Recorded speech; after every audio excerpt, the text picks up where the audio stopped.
So, Power Rangers issue 13.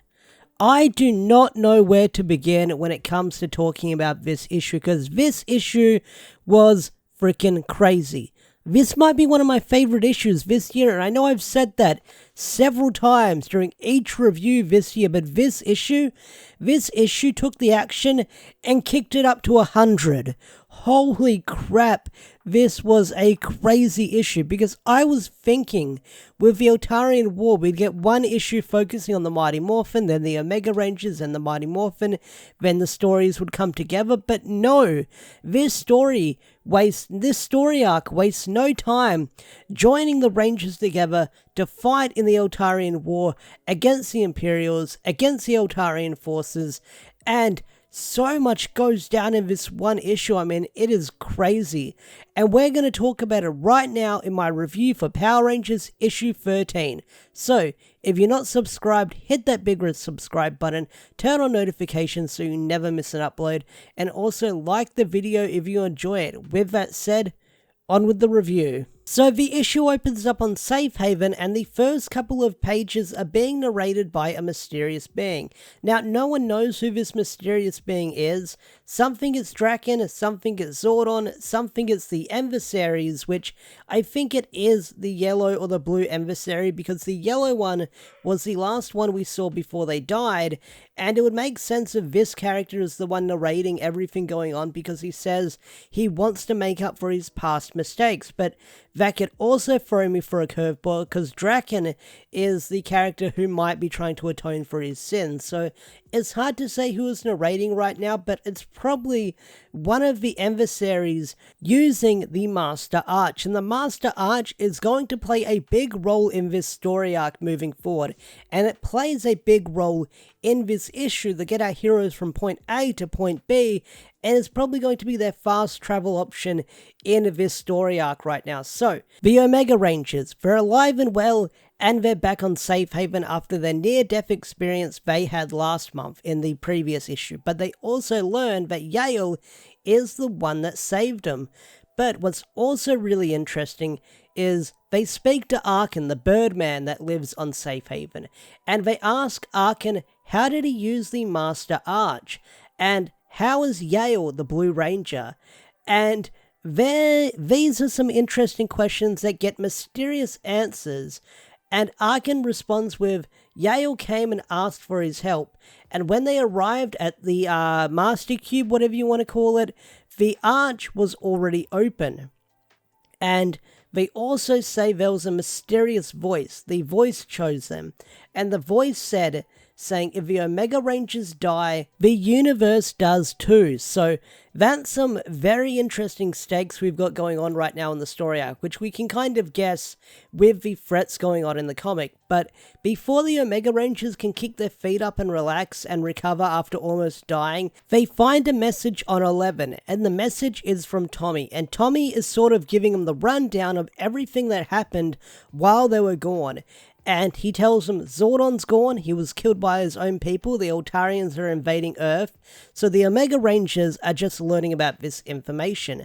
And Tommy responds by saying, I don't care about Draken or Zordon or any of that stuff, our home is under attack, and right now I need your help, because if you don't get back here soon, there won't be a home to return to. And then on the next page, you've got this awesome page spread of the Rangers and Matt, well, most of the Rangers. Billy's not there because of what happened in Mighty Morphin issue 13. So you've got most of the Rangers there and Matt fighting off a bunch of Eltarian forces.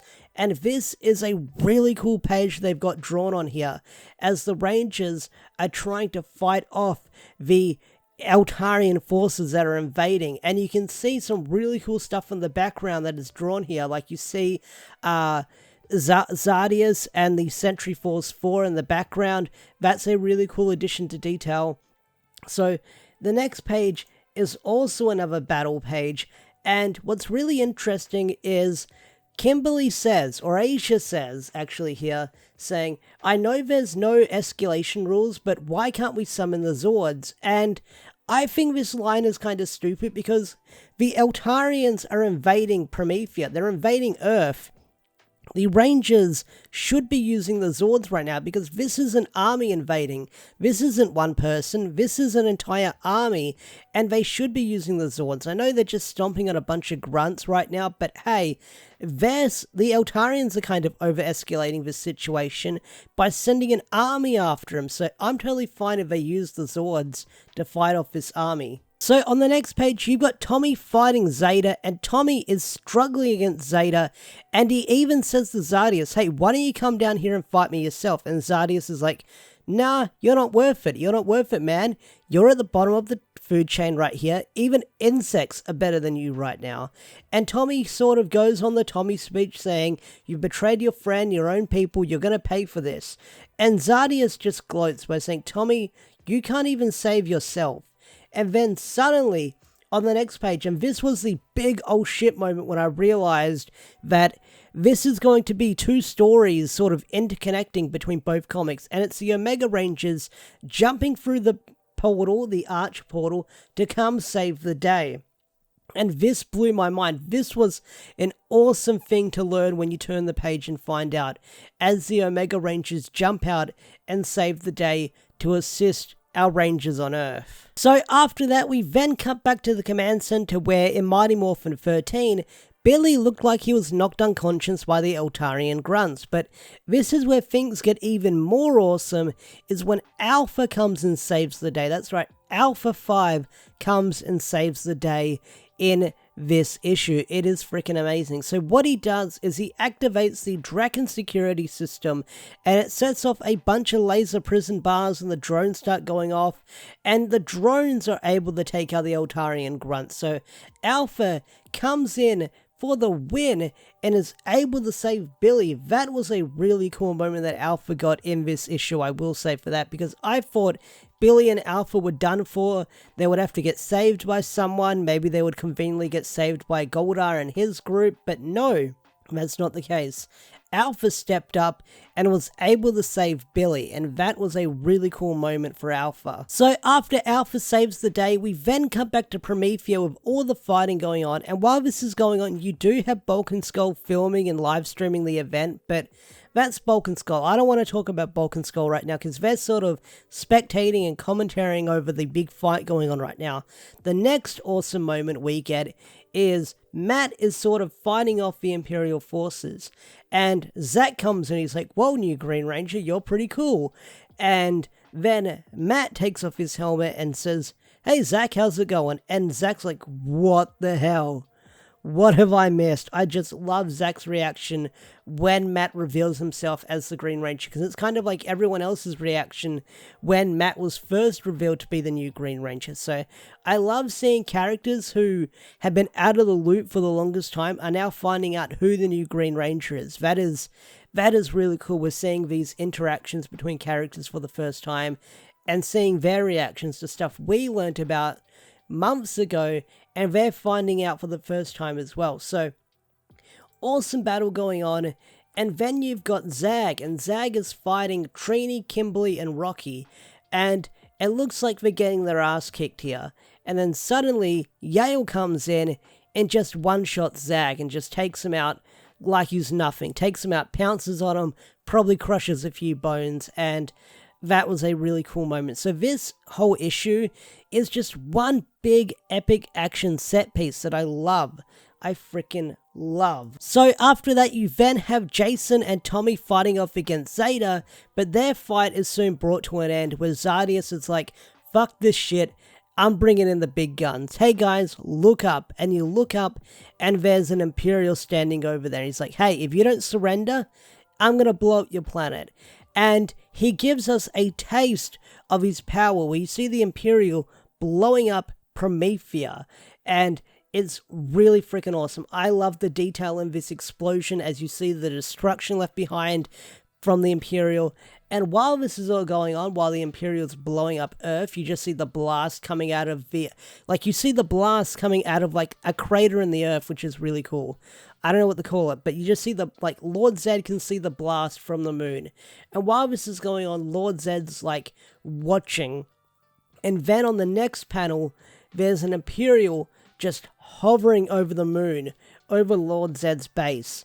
And then after that, you have an Imperial blow up Lord Zedd's base. Like, that's how crazy this issue is, how it jumps from like 10 to 100 really quickly. Like, you have Promethea getting blown up, you have Lord Zedd's base being blown up. Like, holy shit, stuff is freaking crazy in this issue, and I just love it. I love it. Like, Ryan really went all out in this issue to show us what the stakes were in this Eltarian war.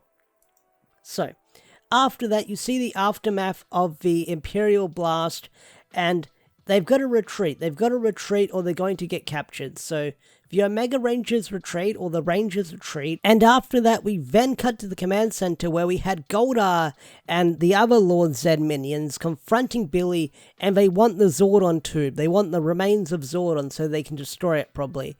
And suddenly Jason comes in, and he wants to protect Billy because he's like, yo, we got to get out of here. We got to get out of here now. And Goldar and the others, they're ready to throw down. And Jason's saying, hey, look, I don't want to fight you guys right now because shit is going down. And Lord Zedd is dead. Zedd's dead. Zedd's dead, baby. Zedd's dead. And this information is a lot to take in, especially for the bad guys, where they think that Jason's just bullshitting them. And Jason's like, hey, believe me? Don't believe me? I don't care. But right now, an Imperial is heading here, and we need to get out or this place is going to be blown into oblivion. And as Jason's narrating of what's going on right now, saying, hey, you can come with us and live or stay here and die. The choice is yours. And we don't really get an answer if everyone got out there alive or not, because the next few pages is the command center being blown up by an Imperial. And just like how Mighty Morphin 13 ended with the Eltarian forces on the hilltop outside Promethea, this one ends with the Eltarian forces with the Imperials standing outside the command center as it's nothing but ruins. And that's where the issue ends. So yeah, that was Power Rangers issue 13, and like I said at the start of the review, this might be one of my favorite issues so far that we've gotten this year. I know I say that a lot with every review, but this issue was just freaking crazy. The artwork, the coloring, the writing, the action, it was just all over the place. And depending on how this arc turns out and how it ends and what goes on from here, this arc I might love more than Shattered Grid. And Shattered Grid was an excellent story arc, but this one, it feels like there are actual stakes at risk right now. We're seeing iconic stuff being blown up in the Power Rangers universe, the Moon Palace, the Command Center, Promethea. We're seeing iconic locations in the Power Rangers universe get destroyed.